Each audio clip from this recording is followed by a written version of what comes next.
Hello. Stockman Pete, yes, we're in a bit of a different location. I've been requisitioned upstairs. Right, okay, now, I said we were going to start off on Sandy Camp Station, but just one little thing. Whilst in the forces there, being an engineer, the officer said, right, okay, send us down to a place called the Tea Gardens. Oh, have I got a couple of stories to tell you about the Tea Gardens. It's like a big island. There's a river around, and then the land.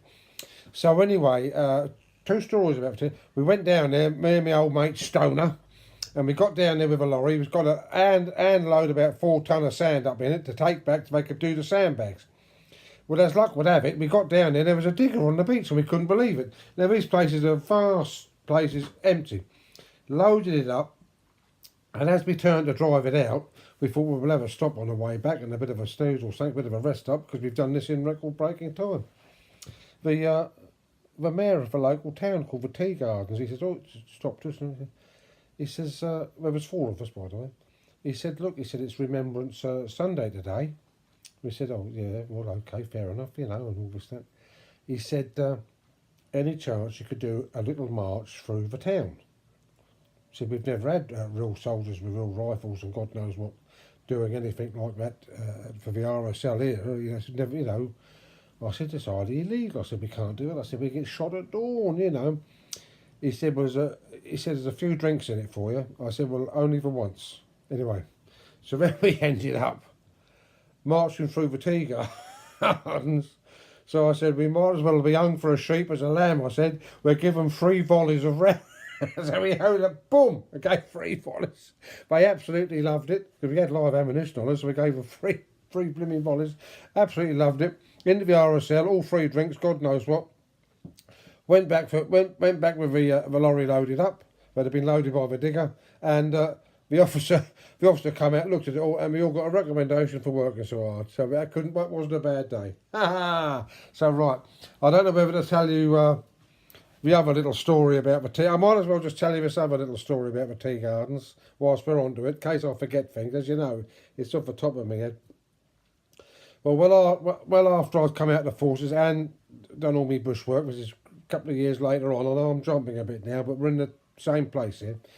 I was back down in Sydney, and I had an old mate and a couple of motorbikes. I had a Honda 90 with the cradle underneath, so it was a tough bike.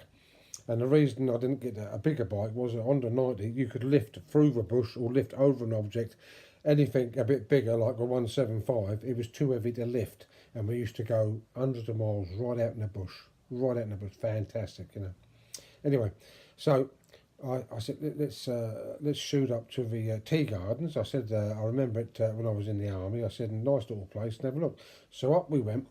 Now remember, I said it was an island with, I don't know, 600-700 houses on it, a big island, and a river. It sort of formed a river around the island and to the land. So it was connected to the sea. The river was connected to the sea.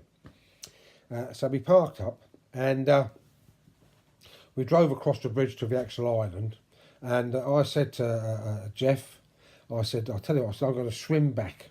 He said, all right. He said, I'll see you the other side. See you the other side. Blimmin' hot day, and I felt like I swim. So he got on his bike and he went back the other side. He sat on the bank right over. Quite a wide river. I must have been a bit fitter than what I am now, I can assure you. Anyway,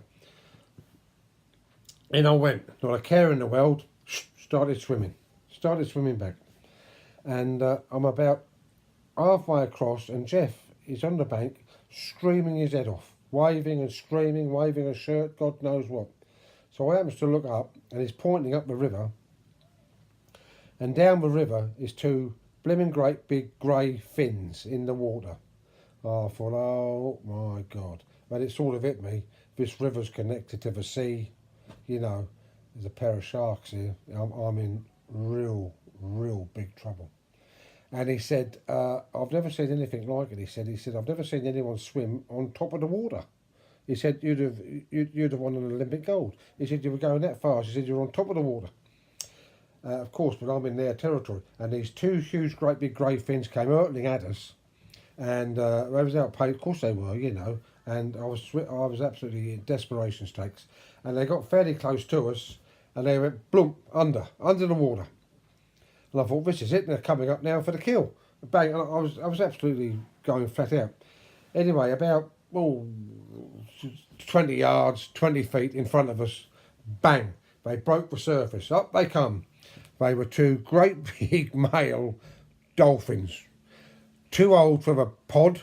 I hope that's the right word. Being kicked out the pod and off by themselves to die as old buggers, you know. And they were together. You could see lots of scars on them and this and that. Two really, really big dolphins. And I assure you, there wouldn't be a shark within a million mile of these pair, because them dolphins can kill sharks quite easily, believe you me. Eel, your big whites and all this and that. Dolphin will take it out, bang, hits it straight underneath. Dolphin can stand still. A shark has to keep moving to breathe. Remember that. Anyway, up they come. They gave out a little laugh, and they both splashed either side. They knew what they were doing. And Jeff laughed his head off. He said, when you hit the bank, he said, you didn't stop swimming. And this was quite a sharp shingled bank. And up the blimmin' bank I went. Well, all my shoulders, elbows and knees, I'd ripped all them, blood coming from them and everything. He said, you kept swimming up the bank. I said, well, so was you. If you'd have thought there was two great big old sharks after you. Anyway, lesson learnt. I soon patched up, I soon healed up, and that's what I remember. And then look it up, it's called the Tea Gardens. It's called the Tea Gardens. Right, so that was just finishes on. I said I might jump here and there a little bit. Well, you know, there you are, I remembered that, you know, the blooming old Tea Gardens. Lovely place. Anyway, right, so let's get on the track here. Got this job, Sandy Camp Station, as a jackaroo. Now that's an apprentice stockman, hence the name Stokeman Pete. Right, and they liked me there. They said, can you ride? I said, no, I can't ride horse. And all this, that, and I was honest and straight, and all this, that, never been on a horse at all. And so Mr. Robinson gave me the job. Right, he was meant to, when you'd done your 4 years apprenticeship as a stockman, you was either overseer, you was either head stockman, overseer, or if you're really good, a manager. These places were all owned by the big meat companies, and that's big business in Australia, big meat companies, right, bang. And so I got the job, and he stuck us with Billy Snow of Two Rivers. Now, we're going to start to talk about the old Aboriginal people a bit now. They're the most wonderful of horse people, but they sort of found it rather amusing to see some white, and I've got to use this. I know I say, oh, it's racial discrimination. Oh, it's, you know, against my human right. It doesn't really bother me. I am white, and to try and stick a white man on a horse in the Australian outback with a blanket, a saddle, a bridle, they used to gather to watch. They couldn't believe it. And it was a source of utter amusement. You see, they just used to get on a horse and they'd ride it like the wind. And they were just so natural and so good at it was a natural thing for them to do. And I thought, what do you put the bridle on it for? You know, well, oh my. And then when they saw a saddle get on it, they'd roll with laughter. They think, what do you put that, you know, all that furniture on it? And that's why even to this day, when I see horses now on the tarmac roads, I really don't like it. These animals are built for fields and dirt and grass, not tarmac roads and gymkhanas. Anyway, right, so I got put with Billy Snow of Two Rivers Snow. He was born between Two Rivers where it snowed, probably down Cosy, and that's how they get names, you see. So we used to call him Billy, but Billy Two Rivers of Snow. Lovely chap, and he taught me all day long how to get on and off horse, how to get your bridles right, your stirrups right, all this business, you know. And I learnt through him and others, of course, how to do a day's work on a horse. I would never say I was a good horseman, never ever say that, but I could do a day's work on a horse. I had two horses, Mary Lou and Blossom, and Mary Lou was a very, very old horse, and did that let me down at, you know, we get to these stories now, and boom, and so we started off there. I had my sleeping quarters down the road, and a mosquito net in the hallway, a mosquito net round the bed, and a mosquito in bed with me. And you turn your water on from the tanks above, and when you clean your teeth and all this that, just be a little bit careful, because you could end up now and again with a mouthful of frog spawn. And, and I'm afraid that's how you had to live. At least you got a bit of water out of the old tanks out the top. You didn't go looking too much in case there was a few snakes in there and all. But anyway, and it was no air conditioning on it, you know, slightly slimmer then. But anyway, and well, a couple of pounds, but it hasn't grown, has it? No. Anyway, and this is how you went along. And so it was tough living. Went to the where you got your breakfast, the old big old cook, and it was evening meal the night before, and I said, you know, what's for evening? She said it's steak. I said, oh, you know, I didn't expect, or mutton, you know, lamb.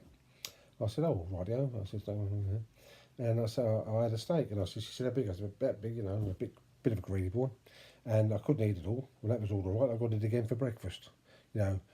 As I say, Australia, there was no yes or no, no playing around. And it was either steak or lamb or steak. Now, this isn't lamb as you think your lamb joint of a Sunday.